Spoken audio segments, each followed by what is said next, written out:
Bismillahirrahmanirrahim. Assalamualaikum warahmatullahi wabarakatuh.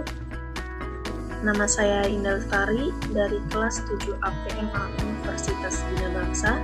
Seperti biasa, kali ini saya akan sedikit menjelaskan mengenai ilmu, teknologi, dan seni dalam MK Filsafat Pendidikan Matematika. Nah, sebelum masuk ke materi, di sini ada pengertian ilmu, pengertian teknologi, pengertian seni, teknologi dan seni, penempatan fungsi filsafat terhadap perkembangan teknologi, komplementaritas ilmu, teknologi, dan seni, dan yang terakhir yaitu kesimpulan. Nah, langsung saja yang pertama yaitu pengertian ilmu. Nah, apa sih ilmu? Kata ilmu ini berasal dari kata Arab yakni alimah yang memiliki makna mengetahui atau perbuatan yang bertujuan untuk mengetahui segala sesuatu. Dan juga kata ilmu ini berasal dari bahasa Latin yakni science yang bermakna pengetahuan, mengetahui atau memahami. Artinya, ilmu itu adalah suatu perbuatan yang memiliki tujuan untuk mengetahui segala sesuatu sehingga membentuk suatu pengetahuan dari sebuah pemahaman tersebut. Selanjutnya yaitu pengertian teknologi. Teknologi berasal dari kata teknologia atau dari bahasa Yunani tekno artinya keahlian dan logia artinya pengetahuan. Pada awalnya, makna teknologi terbatas pada benda-benda berwujud seperti peralatan-peralatan atau mesin.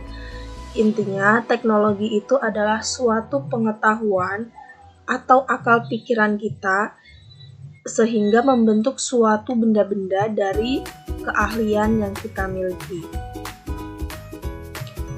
Selanjutnya ada pengertian seni. Nah, pengertian seni di sini ada menurut KBBI, menurut para ahli, dan menurut Ensiklopedia Indonesia. Yang pertama, menurut KBBI atau menurut Kamus Besar Bahasa Indonesia, seni adalah keahlian membuat karya yang bermutu, dilihat dari segi kehalusannya, keindahannya, dan sebagainya. Jadi, menurut KBBI ini, seni itu sebuah keahlian untuk membuat sebuah karya-karya yang dapat dilihat oleh kita dari segi keindahannya. Selanjutnya pengertian seni menurut para ahli ada menurut Aristoteles, Plato, dan Ki Hajar Dewantara. Pengertian seni menurut para ahli yang pertama menurut Aristoteles, seni adalah peniruan terhadap alam tetapi sifatnya harus ideal. Sedangkan pengertian seni yang kedua menurut Plato dan Rousseau, seni adalah hasil peniruan alam dengan segala seginya. Menurut Ki Hajar Dewantara, seni adalah segala perbuatan manusia yang timbul dari perasaan dan sifat indah sehingga menggerakkan jiwa perasaan manusia. Jadi, pengertian seni menurut para ahli dari ketiga ahli ini intinya seni adalah sebuah peniruan alam dengan segala seginya dan memiliki sifat indah sehingga menggerakkan jiwa-jiwa perasaan manusia. Pengertian seni yang ketiga yaitu menurut Ensiklopedia Indonesia. Apa sih seni menurut Ensiklopedia Indonesia? Seni adalah penciptaan segala hal yang atau benda yang karena keindahannya orang senang melihatnya atau mendengarnya. Jadi pengertian seni menurut Ensiklopedia Indonesia ini penciptaan segala sesuatu, segala karya yang kita buat sehingga orang-orang senang melihatnya dengan keindahannya itu. Selanjutnya ada teknologi dan seni. Perkembangan teknologi dan seni berjalan bersama dan saling mendukung satu sama lain. Dengan demikian, teknologi dan seni bersifat subjektif karena digunakan untuk tujuan tertentu yang bergantung pada penguasa teknologi dan seni, tetapi tetap harus diikuti oleh norma moral etika kemasyarakatan yang luas. Jadi, teknologi dan seni ini bersifatnya subjektif. Kenapa bersifat subjektif? Karena teknologi dan seni ini digunakannya untuk tujuan tertentu yang bergantung pada penguasa teknologi dan seni. Dan teknologi dan seni ini berjalan beriringan, mendukung satu sama lainnya. Selanjutnya ada penempatan fungsi filsafat terhadap perkembangan teknologi. Dalam penempatan fungsi filsafat ini ada ilmu dan ada fungsi. Nah, yang pertama itu ilmu teknologi sebagai kajian filsafat. Ilmu bersifat posteriori. Apa sih posteriori itu? Posteriori itu pengetahuan yang bergantung pada bukti empiris, sedangkan filsafat bersifat a priori atau pengetahuan yang tidak bergantung pada pengalaman. Nah, filsafat merupakan pembuka lahirnya ilmu sehingga filsafat disebut dengan induk ilmu. Kenapa? Kenapa filsafat sebagai pembuka lahirnya ilmu? Ya, karena filsafat ini merupakan induk dari ilmu. Yang kedua, fungsi filsafat dalam mengkaji teknologi. Yang pertama ada secara sistematis, yang kedua melalui jalur sejarah filsafat.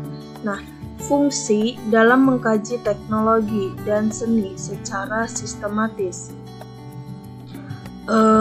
Dalam secara sistematis ini, filsafat ini menawarkan cara terbarunya untuk menyelesaikan masalah-masalah mendalam manusia, misalnya tentang hakikat kebenaran dan pengetahuan. Yang kedua itu melalui jalur sejarah filsafat. Nah, dalam melalui jalur sejarah filsafat ini, orang-orang mulai belajar untuk mendalaminya, menanggapi serta belajar dari jawaban-jawaban yang sampai sekarang ditawarkan oleh para pemikir dan filsuf terkemuka terhadap pertanyaan-pertanyaan tersebut. Kemudian, menurut ensiklopedia tadi,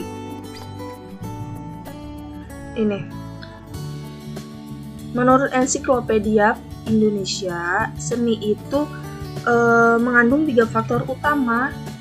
Yang pertama itu faktor kesempurnaan, faktor keharmonisan, dan sinar cemerlang.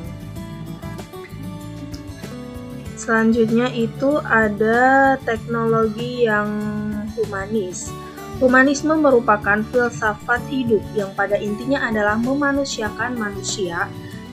Maksudnya apa? Yaitu yang mempunyai komitmen untuk terwujudnya manusia seutuhnya, meliputi semua aspek perkembangan positif pribadi seperti cinta, kreativitas, makna, dan inovatif.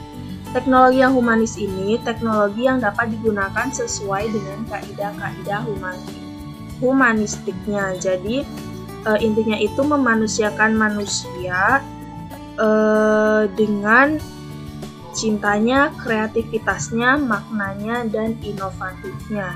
Yang keempat ada peranan filsafat ilmu dalam penjelajahan iptek dan seni. Semenjak tahun 1960, filsafat ilmu mengalami perkembangan yang sangat pesat.